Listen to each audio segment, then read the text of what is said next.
बचेगा ही नहीं उनके पास से। सुनील जी। धन्यवाद दिनेश जी। नहीं, कांग्रेस के सामने चुनौतियां तो ही हैं, इससे कोई इनकार नहीं कर सकता।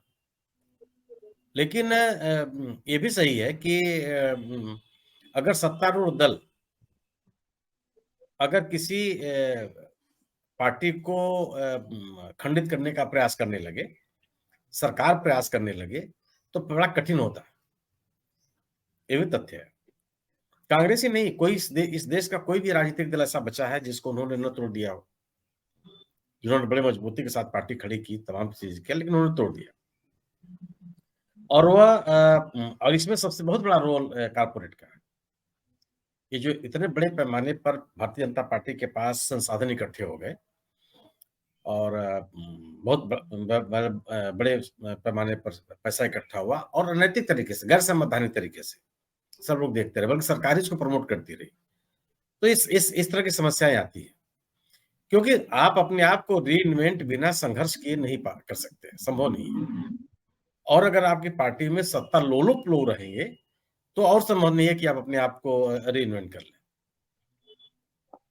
आखिर सवाल है कि यही पार्टी, यही सरकार, यही बीजेपी आरजेडी को तोड़ने के प्रयास कर रही है, लेकिन वहां के लोग नहीं टूटे। लालू यादव जेल गए, सजा पा गए, चुनाव लड़ने से वंचित कर दिए गए, सरकार उनकी नहीं बनने दी गई, माँ, पत्नी, बेटी, बेटा, दामाद, किसी को छोड़ा नहीं, लेकिन लालू यादव तो नहीं झुके। उन्होंने कहा कि नहीं, संघर्ष करेंगे, रहेंगे। हेमंत सोरेन के साथ क्या स्थिति बनी आपके सामने है। हेमंत सोरेन की क्या स्थिति हुई, उनकी पत्नी को और रिश्तेदारों को, किसको किसको नहीं तंग किया गया। उन्होंने जेल जाना स्वीकार कर लिया, लेकिन कहा कि नहीं झुकेंगे। तो ये लोग तरक्की किए। आप याद कीजिए ना, पश्चिम बंगाल में क्या हुआ था जब ममता बनर्जी संघर्ष कर रही थी वामपंथियों के खिलाफ। हम उनको और आपको या किसी को वो दृश्य नहीं भूलना चाहिए जब सड़क पर वो घसीटा गया था और वामपंथियों की सरकार थी, लगी रही।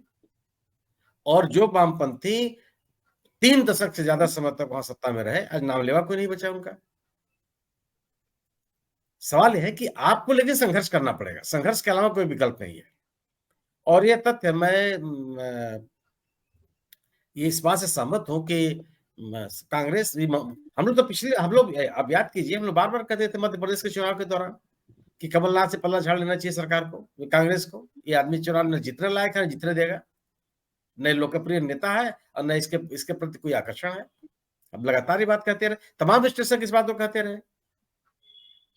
और ये लोगों ने कहा कि आखिर कौन सी वजह है कि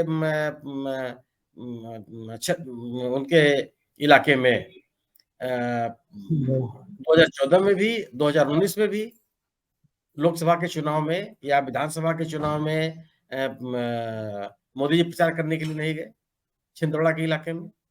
कौन से कारण थे? पूरे पूरे प्रदेश में आप घूमने गए, लेकिन इस इलाके में नहीं जा रहे थे। तब भी लोगों को संदेह हो रहा था। और कमलनाथ जैसे लोग किसी पार्टी को जीवित नहीं कर सकते, संभव ही नहीं है। और ये बीजेपी में नहीं गए हैं, ये सत्ता की तरफ गए, सत्ता लोलुप लोग हैं। ये किसी की सत्ता रहेगी और इनको लगेगा कि हम ये अब तक इंतजार करते रहे कि हो सकता है कि आ जाए आ जाए। अब इनको लगने लगा कि हम नहीं आ सकते हैं, या बीजेपी की मदद करते रहे और उसकी कीमत ले लिया उन्होंने। और वहां जा करके कोई उनको बहुत कुछ मिलने वाला नहीं, खैर उनका अपना विषय है। लेकिन ये जरूर है कि कांग्रेस ने जो रास्ता अख्तियार किया है वह रास्ता वही है। अगर आप बीजेपी के साथ, बीजेपी का विकल्प बनना चाहते हैं तो आपको फिर संघर्ष ही करना पड़ेगा, इसके अलावा कोई विकल्प नहीं है। जो रास्ता आरजेडी ने चुना, जो रास्ता उद्धव ठाकरे ने चुना, जो रास्ता हेमंत सोरेन ने चुना, उस रास्ते पे आपको बढ़ना पड़ेगा अपने कार्यकर्ताओं के साथ। उनके लोग भी बहुत टूट गए, उद्धव ठाकरे के लोग कम थोड़ा टूटे हैं, लेकिन मेरा अभी मानना है कि कम से कम लोगों के जाने से जन समर्थन नहीं खत्म हो जाता।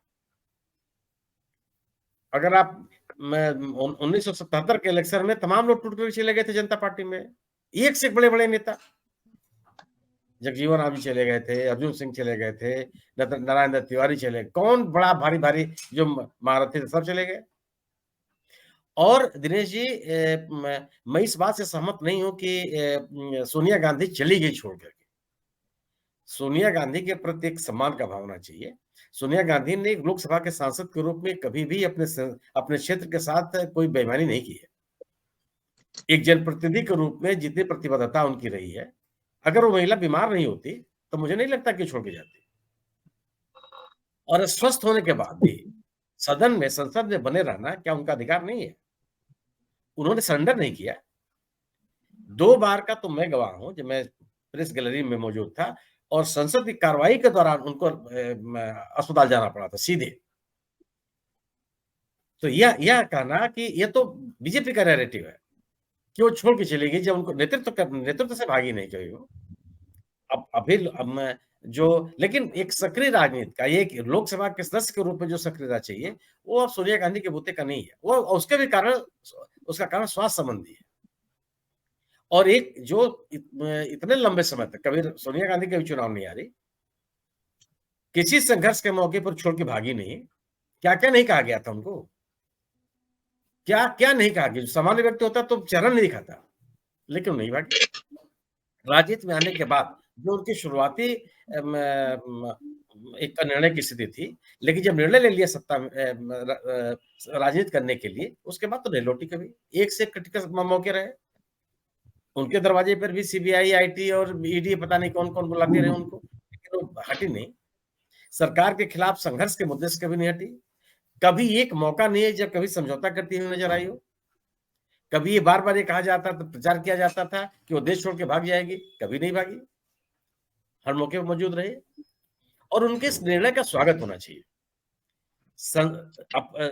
ऊपरी सदन देश के अनुभवी और सम्मानित लोगों का सदन है और राजनीति का केंद्र नहीं होना चाहिए। कल्पना यही की गई थी संविधान के निर्माताओं ने, और सोनिया गांधी जैसे लोगों को सदन में होना चाहिए। उनके निर्णय को पलायन की संज्ञा नहीं दी जानी चाहिए। और ये सही है कि भारतीय जनता पार्टी अपने आप को सत्ता में रह करके फैला सकती है।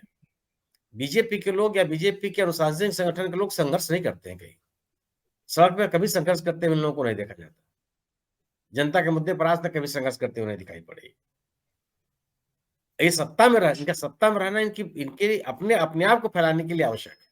इसलिए सत्ता के लिए किसी सीमा तक जा सकते हैं। कोई नैतिकता नहीं है, कोई मर्यादा नहीं है, कोई निषेध नहीं है, कोई अनुशासन नहीं है, कुछ भी करना पड़े। आज ये क्या वजह है कि 300 से अधिक सांसदों में 125 से अधिक सांसद दूसरी पार्टी से आए हुए हैं। इनके अपने लोग नहीं है।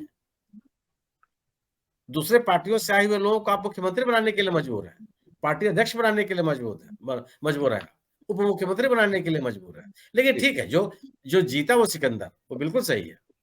ये जरूर है कि कांग्रेस ने जो रास्ता चुना है संघर्ष का, जो राहुल गांधी जिस रास्ते पे हैं, इसके अलावा कोई विकल्प नहीं है। और यही आपको लोगों के बीच में स्थापित, ये इंदिरा गांधी ने भी किया था 77 में चुनाव हारने के बाद। और जो उनके साथ कार्रवाई शुरू की, लोगों के बीच में गई। खैर, वो दौर और आज के दौर में फर्क है।